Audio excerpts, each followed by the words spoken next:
Hello guys, ഇന്നും അതുപോലെ നേരത്തെ തന്നെ എണീച്ചിട്ടുണ്ട്. ആദ്യം ഒരു കട്ടൻ കാപ്പിയൊക്കെ വെച്ച് കുടിച്ചു.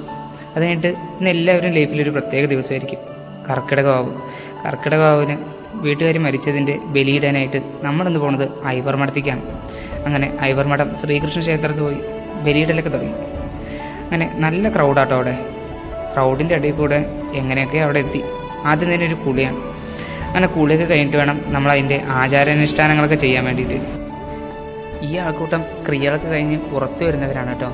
അങ്ങനെ നമ്മുടെ ക്രിയ ചെയ്യേണ്ട സമയമായി. ഭാരതപ്പുഴയുടെ തീരത്ത് വെച്ചിട്ടാണ് കേട്ടോ ഗൈസ് ഈ പരിപാടിയൊക്കെ നടക്കുന്നത്. അങ്ങനെ ഇതൊക്കെ കഴിഞ്ഞ് തിരിച്ചു വരുന്നവരാണ് ഇവരൊക്കെ. അങ്ങനെ നമ്മുടെ പരിപാടിയൊക്കെ ഒന്ന് അവസാനിക്കുമ്പോഴത്തേക്കൊക്കെ ഒരു 7 മണിയായി. നേരം വെളുത്തു. ഇനി നമുക്ക് തിരിച്ച് വീട്ടിലോട്ട് മടങ്ങാനുള്ള ടൈമായി കേട്ടോ. തിരിച്ചു പോകുമ്പോൾ ഒന്നുകൂടെ ആ അമ്പലത്തിൽ പ്രാർത്ഥിക്കണം. അതും ഇവിടുത്തെ ഒരു ആചാരമാണ്. പിന്നെ തിരിച്ചു വരുമ്പോൾ കണ്ട കാഴ്ചയാണ് ഇതൊക്കെ. പിന്നെ അവിടുന്ന് നമുക്ക് എല്ലാവർക്കും ഫ്രീ ആയിട്ട് ചുക്കാപ്പിയൊക്കെ കിട്ടിയായിരുന്നു. അങ്ങനെ തിരിച്ച് വീണ്ടും വീട്ടിലേക്ക് അവിടെ എത്തി. പിന്നെ ഒരു ദോശയൊക്കെ സ്വന്തമായി ചുട്ട് പിന്നെ അത് കഴിക്കാനായിട്ട് തുടങ്ങി. 2 ദോശയാണ് കേട്ടോ കഴിച്ചത്. പിന്നെ വീണ്ടും പഠിത്തത്തിലേക്ക്. എപ്പോഴും പഠിത്തം വിടരുത്. ലൈഫിൽ എത്രയൊക്കെ ബിസി ആയി കഴിഞ്ഞാലും നമ്മൾ ചെയ്യേണ്ട കാര്യം കറക്റ്റ് ടൈമിൽ ചെയ്തിരിക്കണം.